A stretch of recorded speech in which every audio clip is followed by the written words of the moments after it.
Hi guys, Katie here. This week I chose questions 1, 3, and 4. The first question is discuss the key components of the propositions regarding employee abusive organizations. What are they? Why are they important? And how do they help us better understand abusive issues in organizations? Employee abusive organizations are perpetuated by specific communications and perspectives that play into and exacerbate hostile work environments. There are 7 propositions that help us define and understand this. First one says EOAs are likely to develop when abusive, employee antagonistic, oh my gosh, I can't talk, discourse is evident in 2 or more message flows. The idea behind this one is that EAOs are more likely to occur when there are various flows of communication that reaffirm negative behaviors. So employee to employee, employee to superior, superior to their superior, and so on. So there's multiple flows of that communication throughout the organization. The second one says that they're likely to develop when organization leadership enacts or condones abusive and or hostile discourse. That basically means that leaders simply just don't care and they don't understand the repercussions of the negative workplace behaviors that they're seeing. They don't do anything to stop them, and so they continue. They allow them to happen. The third one is EAOs are more likely to develop when numerous organizational members breach the norm of civil discourse. So this is basically saying negativity has to start somewhere. And when negativity starts, it usually ends up spreading, especially if it's left unattended to. So I know, for example, me, I can go to work and be in a great mood and, I had enough coffee that morning or whatever, and my fellow employees are all complaining about something, and that something that they're complaining about also irritates me. And so that changes my good mood into a negative mood, and then that kind of sets the tone for the rest of the day. So negativity breeds negativity, I guess is what we're getting at there. The fourth one is EAOs are likely to develop when the larger organizational culture is marked by norms of competition, individualism, and aggression. This basically explains that regular competition and aggression in the workplace does not help propel the organization like some people think it might. Competition leads to more negativity, negative employee morale, less motivation, less job satisfaction, and so on. The fifth one is EAOs are likely to worsen when abusive, hostile interactions persist over time. So this one's kind of similar to number 2. If management or superiors aren't stopping the behavior, it will get worse. That kind of goes with number 3 as well. So by management not stopping it, allowing it to continue happening, and the behavior is spreading, it's going to keep going and it's going to get worse. Number 6 is EAOs always result in harm and negative outcomes for a variety of stakeholder groups. So there's basically no good that can come from this to stakeholders from employee abusive organizations. Abuse in the workplace destroys employee self-esteem, causes health problems, decreases productivity. All these things are negative impacts to the organization as a whole. They're losing money if they don't have employees who are producing. Or who are out sick. And then the last one is they're basically saying that there is the ability to fix EAOs if management is willing to put in the work. It requires the commitment of upper management and the dedication to fix the problems. If that's not there, it's not ever going to be rectified. I think these propositions help us know what to look for in organizations, and as managers, what to look for in maybe our employees and try to rectify before they go too far. Big picture kind of tells me if I see something like this happening, it's somewhere I don't want to work and I probably won't stay there. An abusive environment, like I mentioned earlier, isn't conducive to employee productivity or health. I've been pretty lucky in my work life. I've only kind of grazed a few of these subjects maybe a few times, but I've always worked for places that have really kind of nipped these kinds of situations and not allowed them to continue. So I don't have a specific example that I've experienced just because I haven't worked in an environment that allows things like this to grow. For question 3, according to the text, what is the relationship between organizational justice and retaliatory behavior? Organizational justice is broken down into 3 categories, basically.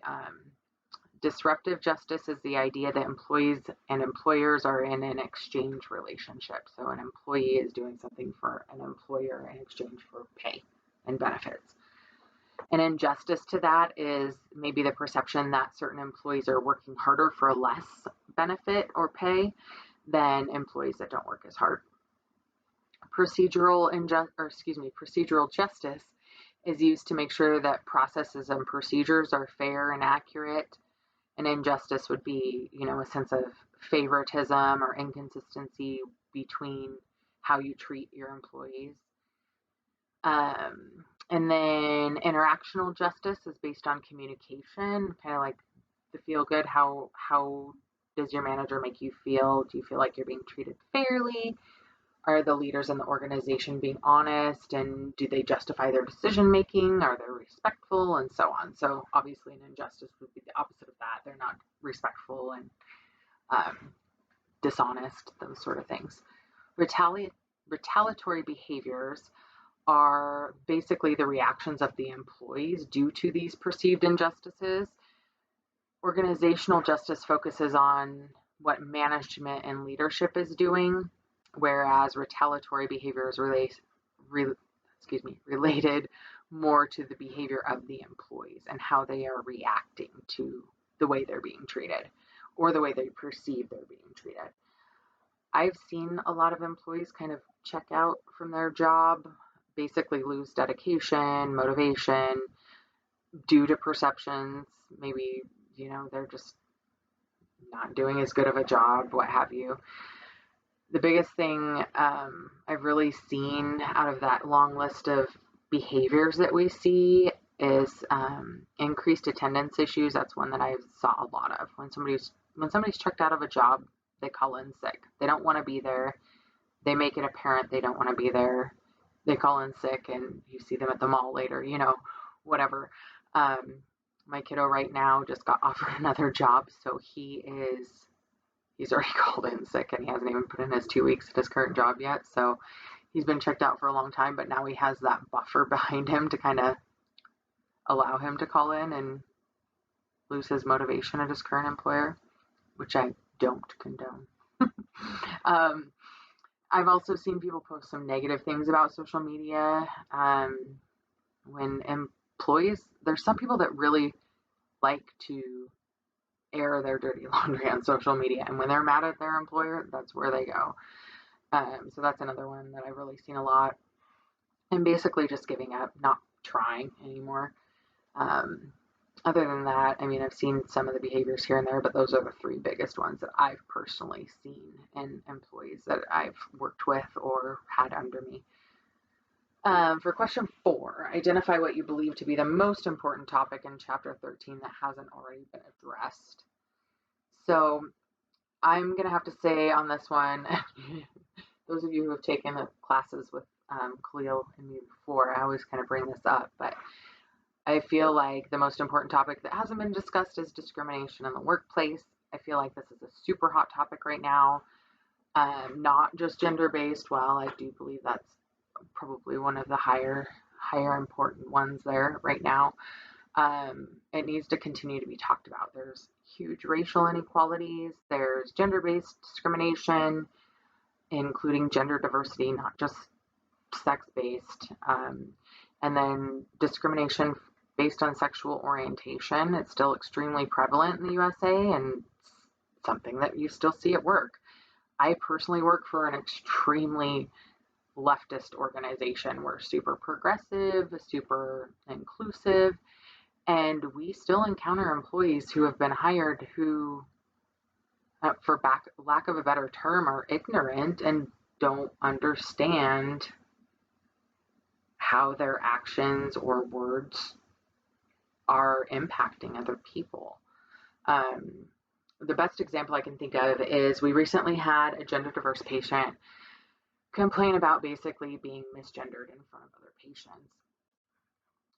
And the patient, came to us and complained, and so we turned in a complaint form that basically gets sent to the manager of the person who made the mistake. And the manager reached out to my lead in my department and basically responded saying if that patient didn't want to be misgendered, then they probably shouldn't have gone in for that test, because that test is a test that someone of only a certain biological sex can have, which doesn't help the situation. It doesn't seek solutions to prevent it from happening in the future, and it kind of perpetuates the problem that's right there. Their employees are not following processes and protocols and ensuring patient safety. Misgendering somebody can be a huge safety concern. So I think that, by the manager basically just saying, well, they shouldn't have that test, even though the doctor ordered it, was perpetuating all of the wrongs that were wronged that day. And like we learned in this chapter, if your management is saying these things are okay, it's going to continue that process. It's never going to get better. So that was definitely one of the biggest ones that I could relate back to discrimination. I think that, there's still even wage disparities between men and women. Discrimination is a huge issue right now, and so that's why I picked that one. I always bring it up, I know. Sorry to keep bringing it up, but I probably will until it's all better. I'm excited to hear what you guys have to say this week. Thanks. Bye.